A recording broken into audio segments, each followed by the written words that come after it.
This week in the Missouri Senate, we review some of the legislation making its way through the process. 52. Hearing no objection, the order. Tuesday afternoon was dedicated to Senate Bills 52 and 44. Senator Nick Schroer of R-Defiance is the sponsor. He tells his colleagues this legislation seeks to modify provisions relating to public safety. Families living in fear, businesses are closing their doors, and our police officers find themselves caught between a failing leadership and the dangerous criminals who have no respect for law and order. During discussion on the floor of the Missouri Senate, Senator Karla May of St. Louis mentions those who are interested in changing things in the Gateway City do not live there. Paying attention and actually living it is more experienced and knowledgeable than looking at it from a distance. Missouri Senate Majority Floor Leader Tony Luetkemeyer of Parkville says Senate Bills 52 and 44 remains a priority. The original intention, at least in my mind, was to maybe start that debate this week. Some of you probably know Senator May was sick this week. This is an issue that she's particularly passionate about.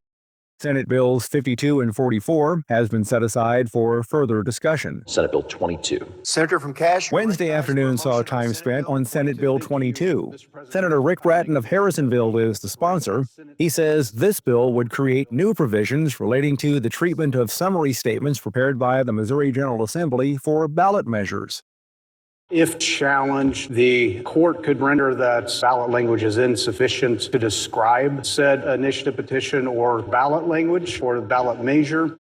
During discussion, Senator Maggie Nurrenbern of Kansas City told the sponsor parts of his proposal could be helpful. But I think everybody was in agreement that that is actually a really good measure, that actually expanding the language would probably actually add to some clarity in what we were asking of voters. Senate Bill 22 also returns to the informal calendar for future consideration. Good afternoon, members of the committee. Monday afternoon, the Missouri Senate Local Government Elections and Pensions Committee heard Senate Bill 217. Senator Rusty Black of Chillicothe is the sponsor. He says this measure would modify provisions relating to foreign ownership of agricultural land. Since its enactment in 2013, this law has divided the agriculture community and has caused a distrust between the people and their government.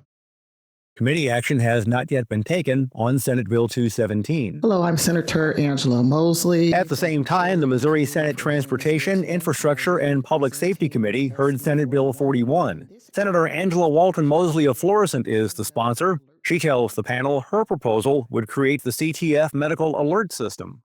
Defined as a person, including a child who is missing under unexplained, involuntary, and suspicious circumstances. Senate Bill 41 also awaits a committee vote. You could expect debate over public safety. There's all kinds of ideas out there. Missouri Senate Minority Floor Leader Doug Beck of Afton says in relation to ballot questions from this past November, he would like to keep these decisions in place. They decide they try to take that away however they possibly can. When those things happen and come up, well, we can have better discussions on it. But right now, we're behind the voters. We try to support what the voters have voted for. This coming before the first regular session of the 103rd General Assembly is now 1/3 complete. You and I have heard the motion. Session will resume on Monday. And remember, you can follow these and other issues facing the Missouri Senate by visiting our website, senate.mo.gov. Reporting from the state capitol, I'm Dean Morgan.